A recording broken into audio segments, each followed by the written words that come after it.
E aí, pessoal, meu nome é Luísa, sou residente de Biologia e hoje a gente vai trabalhar as semanas 9 e 10 do PET complementar. São conteúdos que já foram abordados nos PETs anteriores, então é mais uma revisão geral sobre organização celular, mitose e meiose. Então, bora lá. A questão 1 pede para observar a imagem abaixo e marcar a alternativa correta.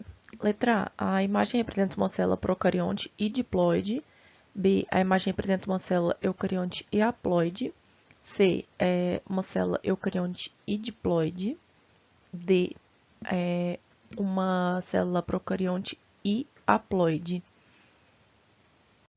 A resposta correta, que remete à imagem que vimos anteriormente, é a letra C, porque a célula anterior que vimos, ela é considerada eucarionte, né?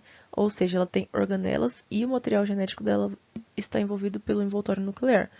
Além disso, ela é diploide, o que significa que a célula ela tem dois conjuntos de cromossomos, eles estão em pares. Justificando aqui porque ela é diploide, é porque todas as células do nosso corpo humano são diploides, com exceção dos gametas.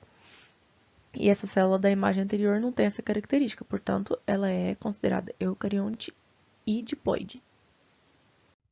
A questão 2 pergunta qual a principal função ou as principais funções desempenhadas pelas organelas abaixo, representadas pelas imagens 1, 2, 3 e 4, sendo o complexo de Golgi, mitocôndrias, retículo endoplasmático e lisossomos. Então, como resolução, eu descrevo aqui as principais funções das organelas vistas no slide anterior, sendo o seguinte: o complexo Golgiense está relacionado com o processamento de lipídios e proteínas, com empacotamento e endereçamento de moléculas sintetizadas na célula, dentre outros. As mitocôndrias, por sua vez, elas funcionam como um sítio de processo de respiração celular. A sua função é gerar energia para a célula através desse processo, né, sempre com o intuito de gerar ATP. O retículo endoplasmático liso, ele está relacionado com processos diferentes, dependendo da célula em que ele se encontra. Em resumo, ele participa da síntese de lipídios, metabolismo de carboidratos, armazenamento de íons de cálcio, sendo esse último um papel muito importante no processo de regulação da contração de músculos, e ele também tem um papel importante na inativação de substâncias tóxicas ao nosso organismo.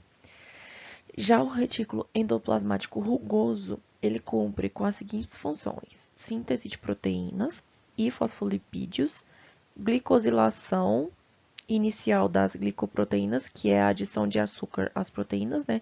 E ele também realiza a montagem de moléculas proteicas.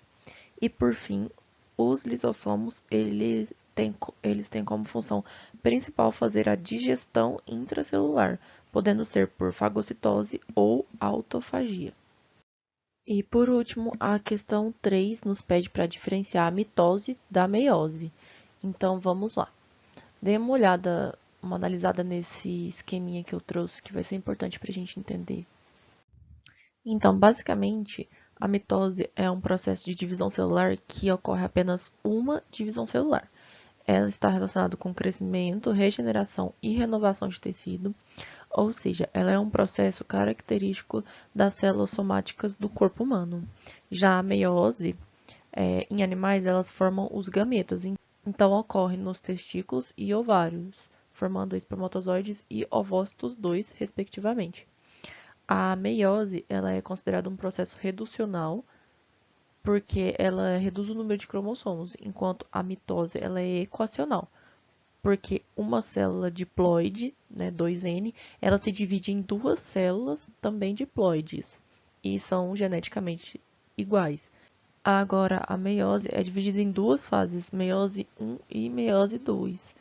Uma célula 2N, então, sofre divisão reducional, depois ela sofre uma divisão equacional, como no esqueminha que eu mostrei anteriormente, é só voltar, que ficam, então, com um total de 4 células N, que vão ter a metade do número de cromossomos que as células que a originaram.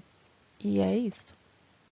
Já na semana 10, nós vamos trabalhar os tipos de reprodução e o exercício 1 que é o único exercício da semana, pede para completar as lacunas.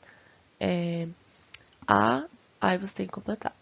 Ocorre quando as células reprodutoras se para formar uma nova célula e dessa nova célula desenvolve-se um novo organismo.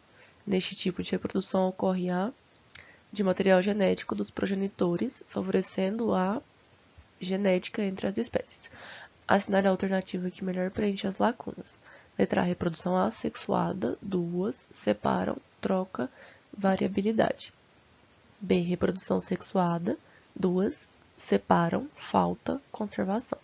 C, reprodução sexuada, duas, unem, troca, variabilidade. D, reprodução sexuada, duas, unem, falta e variabilidade. Ou letra E, reprodução assexuada, duas, unem, troca e conservação. Então, a alternativa correta será a letra E, reprodução assexuada, duas, unem, troca e conservação, porque basicamente na reprodução assexuada não tem como envolver os gametas, o que impede a variabilidade genética da espécie. Foi isso, galera. Obrigada, até a próxima aula.